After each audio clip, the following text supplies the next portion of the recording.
안녕하세요. 문명은입니다. 그동안 잘 지내셨나요? 지난 시간에는 막스 베버의 관료제 연구에 대해 알아봤었는데요. 관료제는 왕이나 귀족 같은 특정한 사람에 의한 지배가 아니라 시스템에 의한 지배라고 이야기를 했었습니다.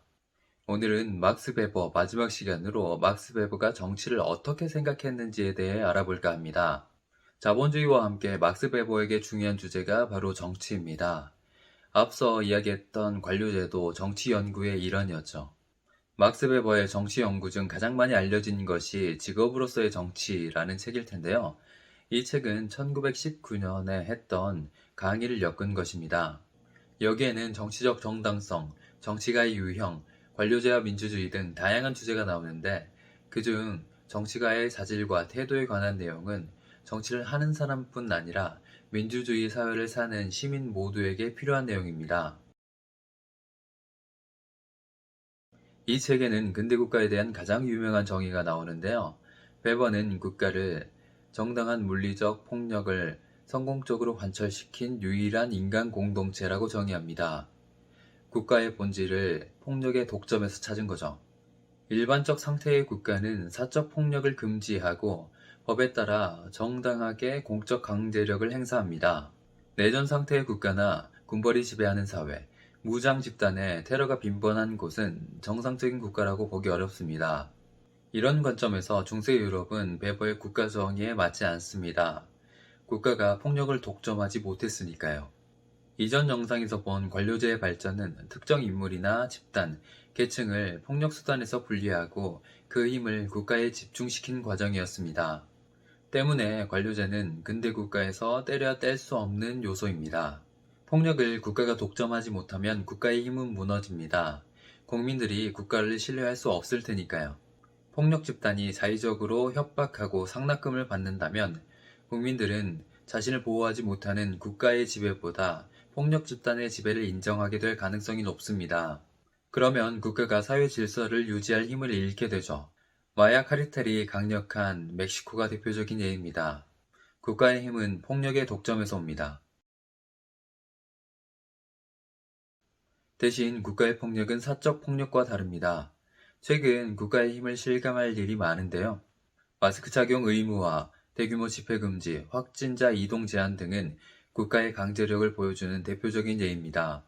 세금을 걷는 것, 범죄자를 구속하는 것, 교통법규 위반 시 벌금형을 선고하는 것, 병역 의무를 강제하는 것도 마찬가지입니다. 모두 개인의 자유와 권리를 박탈하지만 국가의 폭력은 제도화된 폭력입니다. 사적 욕망을 추구하는 것이 아니라 공공선을 위해 정해진 절차에 따라 폭력이 사용되죠. 관료제 설명에서 봤던 것처럼 법과 규칙에 따른 지배 방식입니다. HBO 드라마 왕자의 게임에는 결투 장면이 자주 등장합니다. 주요 등장인물인 티리온 라니스터는 결투 재판을 2번 신청하죠. 외소증을 가진 그는 직접 결투를 할 수 없어 대리인을 내세웁니다. 실제로 중세에는 결투를 통해 잘잘못을 따지는 경우가 많았습니다. 법에 따라 처벌을 하지 않고 사적 복수를 하는 경우도 많았죠. 셰익스피어의 희곡 로미오와 줄리엣에서 몬테규 가문과 캐필럿 가문의 구성원들은 서로를 원수로 생각하고 결투와 패싸움을 반복합니다. 그 와중에 사상자가 많이 발생하죠. 현대사회에선 상상하기 어려운 모습입니다. 지금은 개인이 억울하더라도 폭력적인 방식으로 문제를 해결해선 안 됩니다. 사적 폭력은 처벌의 대상이죠. 사적 폭력을 억제하고 공적 폭력을 통해 절차에 따라 지배하는 것이 근대 국가의 방식입니다. 이렇게 보면 정치는 폭력과 따로 떼어낼 수 없습니다. 정치가는 공적 폭력을 다루는 사람이죠. 대통령의 결정, 국회의원의 의결이 수많은 사람의 생명을 좌지우지할 수 있습니다.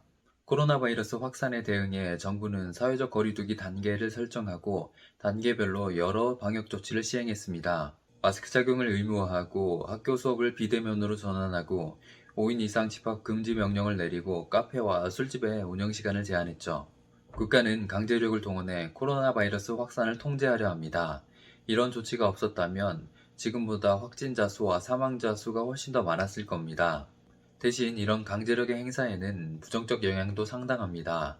국가가 질병의 확산을 막기 위해 방역 조치를 시행하면서 자영업자들은 큰 타격을 받았고 저소득층 가정의 아이들은 교육, 돌봄 공백 속에 방치되었습니다. 공적 폭력이라 하더라도 폭력은 늘 피해를 동반합니다. 2009년 1월에 있었던 용산 참사는 국가의 공적 폭력이 갖고 있는 양면을 잘 보여줍니다. 서울시는 용산 4구역의 재개발을 결정했지만 세입자들은 보상안을 받아들일 수 없었습니다. 3개월분의 휴업보상비는 턱없이 부족해 보였죠. 철거에 반대해 건물을 점거한 세입자들과 전국철거민연합회를 진압하는 과정에서 화재가 발생해 총 6명의 사망자가 나왔습니다. 과잉 진압 논란이 있었지만 법적 절차에 따른 대응이었습니다. 이전에도 이런 식의 진압은 많았죠. 그렇지만 용산 참사는 규정된 절차에 따른 폭력이라도 비참한 결과로 이어질 수 있다는 걸 보여줍니다. 배번은 정치가를 합법적 폭력이라는 악마적 수단을 손아귀에 쥐고 있으면서 끊임없이 천사적 대의의 실현을 목표로 삼을 수밖에 없는 사람이라고 표현합니다. 폭력은 아무리 선한 목적으로 사용하더라도 해악을 발생시킬 수밖에 없습니다. 정치인은 공공의 이익을 위해 폭력을 사용하면서 동시에 폭력의 결과를 감내해야 합니다. 선한 목적과 악마적 수단 사이에서 줄타기를 해야 하죠. 이런 이유 때문에 배번은 정치가에게 대의에 대한 열정, 책임감, 균형 감각이라는 자질을 요구합니다. 첫째로 대의에 대한 열정이 없다면 폭력 수단은 정당화될 수 없습니다. 둘째로 정당화될 수 있는 폭력이라도 정치인은 폭력이 불러올 결과에 대한 책임을 무겁게 받아들여야 합니다. 마지막으로 정치인은 폭력으로 얻을 수 있는 공공선과 파괴적 결과 사이의 비중을 따질 수 있는 균형 감각을 갖춰야 합니다. 정치의 폭력성과 관련해 주목해봐야 될 내용이 하나 더 있습니다. 바로 신념윤리와 책임윤리의 구분입니다. 베버는 정치와 윤리의 관계를 설명하면서 책임윤리의 중요성을 강조합니다.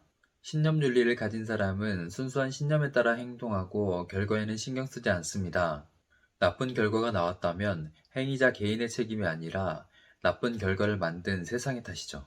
투사들이 갖는 사고방식입니다. 선의에서 나온 행동이니 결과가 나쁘더라도 어쩔 수 없다는 입장이죠. 유치한 생각입니다. 신념은 행위의 중요한 출발점이지만 폭력을 수단으로 삼는 정치인은 폭력의 결과를 감내해야 하고 선의를 이유로 면책을 요구할 수 없습니다. 지금까지 베버의 사회학을 전반적으로 살펴봤는데요.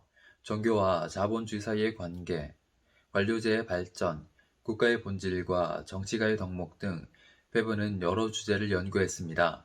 방대한 내용을 담고 있어 베버의 사회학을 쉽게 이해할 수는 없지만 베버가 연구했던 주제들은 여전히 중요하고 베버의 설명은 아직도 통찰력을 갖고 있습니다. 많은 사회학 연구가 베버의 뿌리를 두고 있죠. 베버는 모든 학문적 연구가 10년, 20년, 50년이 지나면 낡은 것이 되고 그 성취는 경신된다고 말합니다. 아마 자신의 연구도 언젠가 낡은 것이 되고 경신될 거라고 생각했을 테지만 그의 이론은 여전히 현재성을 갖고 있는 것 같습니다. 그럼 다음 시간에 만나요.